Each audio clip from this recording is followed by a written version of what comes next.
So these are the challenges and threats to Philippines. The first one, we have political challenges. Number one nga challenges sa political is ang corruption, which is nahitabo na ni sa una hangtod karon, pero karon na jud na bulgar ang kinsa jud mga corruption dali sa Pilipinas. Dato man ta ang Pilipinas pero napurdoy tungod sa mga kurakot. So corruption, misuse of public funds and power weakens trust in government. So imbis nga sak gamiton ang funds o ang pundo gamiton sa insakto to ana nun gibulsa nya nawad-an na sad ang mga tao or kita mga tao nawad-an na sa tag mga kanang na I trust sa atong government. Ikaduha, political dynasties, concentration of power in a few families reduces equal opportunities.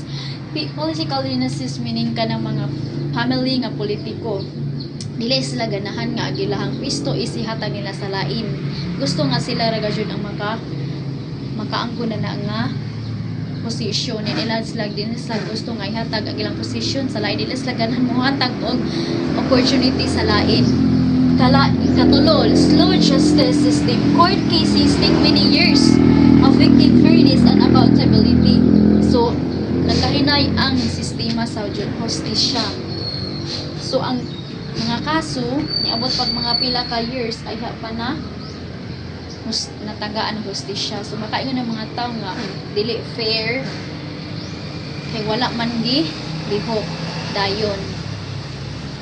And the effect of institutions, we have here these problems weaken of governance, reduce public trust, and slow down national progress.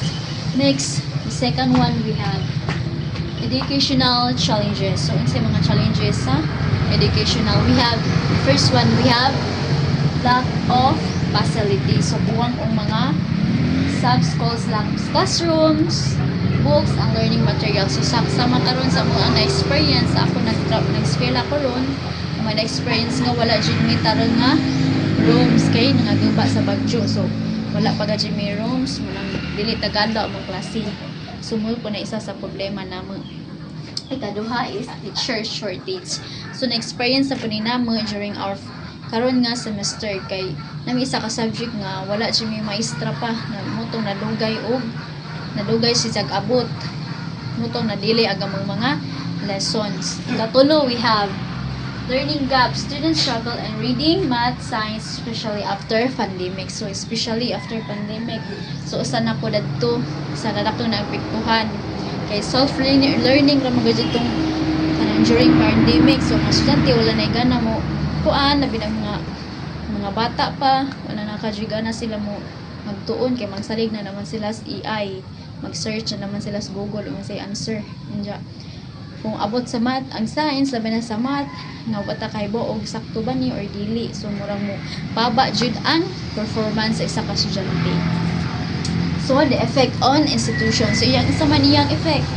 Quality of education is affected, leading to lower student performance and fewer skilled workers. So mugamay jud ang grado or mubo jud ang performance sa estudyante og gamay rasad ang mga skillful workers. Next, the economic challenges. So natay duha diri kaning high employment and underemployment.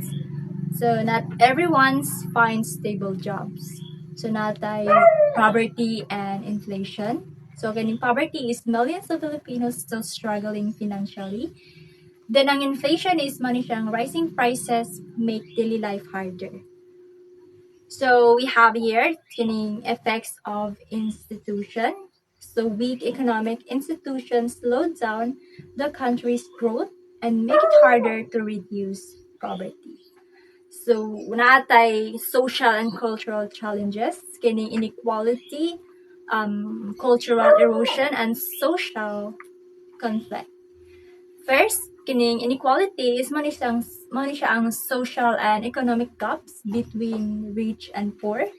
Then kaning cultural erosion is mani siyang some Filipino traditions, languages are slowly disappearing. And the last one is social conflict. Is mani siya ang misunderstanding and discrimination different groups. So these issues strengthen unity, identity, and social harmony. Legal institution. imperfect in their duties. There are also challenges happening in their field, such as number 1, the human rights violation.